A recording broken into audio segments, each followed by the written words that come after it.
সরষে ইলিশ একখান জনপ্রিয় বাঙালি খাবার যা ইলিশ দিয়ে তৈরি করা হয়। শুধু সরিষা বাটা দিয়ে রান্না হয় এত লাইবেন না মূলত বলে সরিষা ইলিশ। আচ্ছা সরিষা ইলিশ কেঙ্গরি রান্না করে নাই অনারলে আজ শেয়ার করছুম তো সরিষা ইলিশ রান্না করি বেলায় এডে লই ফেলাই দি 4 পিস বড় বড়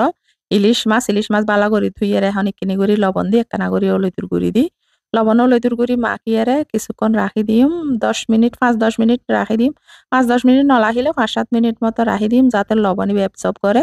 তো এখন ইবেলা ইউগো সরিষা বাড়া অবশ্যই সরিষার উগ্গ পেস্ট তৈরি গরম করিব। তো সরিষা বাটা লাগিব আই এটা 3 টেবিল চামচ সরিষা হালা সরিষা দিই বা আগে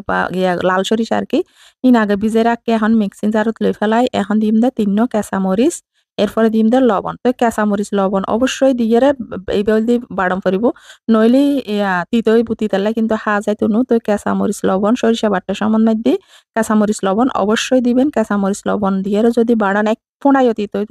অতি তৈতুনো ওনারা একবারে নির্দ্বিধায় হেত্তা দিবেন। তো এখন এইবার মিক্সিং জারত লইয়েরা পেস্ট করে ফেলাইম এই তো পেস্ট করে ফেলাই এখন একখান চাকনির মধ্যে লইয়েরা ইন চাকি ফেলাইম যাতে সরিষার দানার গো কোষাতা হয় কোষাই বে আই চাকি ফেলাইম বোধকে কিন্তু ইন হাই আই কিন্তু রাইতন না তলাই আই চাকি ফেলাই ওনারা যদি সন ওনারা হেতারিবেন তো ওনারা তো লাল সরিষা থাকলে লাল সরিষা হালা সরিষা দুনো সরিষা দিতে পারিবেন আই যেহেতু লাল আছে লাল দি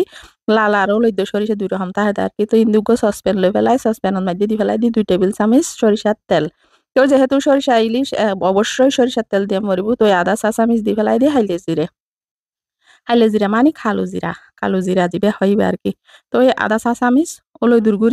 দুরগুড়ি হালি জিরে ইন তেলের মধ্যে কেনা করে বাজি ফেলাই এরপরে দি ফেলাই দিয়ে 1 চা চামিচ লাল মরিচুর গুড়ি এরপরে দিয়ে আদা চা চামিচ লবণ এখন ভালা করি ইন তেলের মধ্যে একখানা করে মিক্স করে ফেলাম তো এই ওলই দুরগুড়ি আর তারপরে লাল মরিচুর গুড়ি যদি তেলের মধ্যে এল্লে করি একখানা করে বাজি ফেলুন চাইবেন দে রান্নার কালারই এত সুন্দর হয় এত সুন্দর মরিচুর গুঁড়ো হলে দুর্গুড়ি যদি আগে বাজি ফেলন তখন দি ফেলাই দি 2 কাপ পানি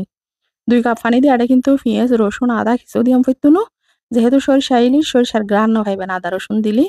তো এখন ইলিশ মাছ ইন দি ফেলাই ইলিশ মাছ ইন দিয়ে এখন ইন মধ্যে ডিম ওই ইলিশ মাছের ডিম ইন কেঙ্গু দিয়ে আবার ও ডিম যেটা আছে ডিমুর জায়গার মধ্যে দি এখন 5-7 মিনিট মতো রান্না করছি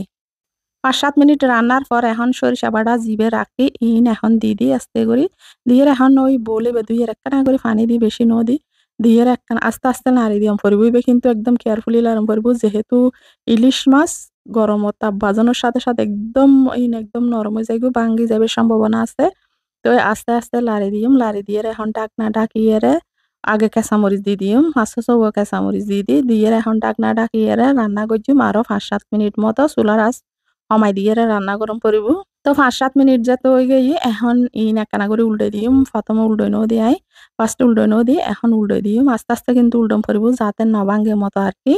তো উল্টে দিয়ে আবারও ডাকনা ডাকি 2 থেকে 3 মিনিট মতো রান্না করছুম তো এখন দি ফেলাই দি সরিষার তেল কেঁচা সরিষার তেল ইবে কিন্তু উদ্দি দিবেন মানে এত সুন্দর ফ্লেভার আই দে রান্না হওয়ার পরে 1 চামচ মতো উদ্দি সরিষার তেল দিবেন তো রান্না একদম কমপ্লিট এইভাবে সরিষা ইলিশ বল দিয়ে একদম খাঁটি বাঙালি খাবার তো অনরা হাই চাইবেন এত মজা সেরা সাদর স্বাদ পাইতে চাইলে সেরা সাদর সরিষা ইলিশ যদি রান্না করতেছেন এলে করে রাঁধে হাই চাইবেন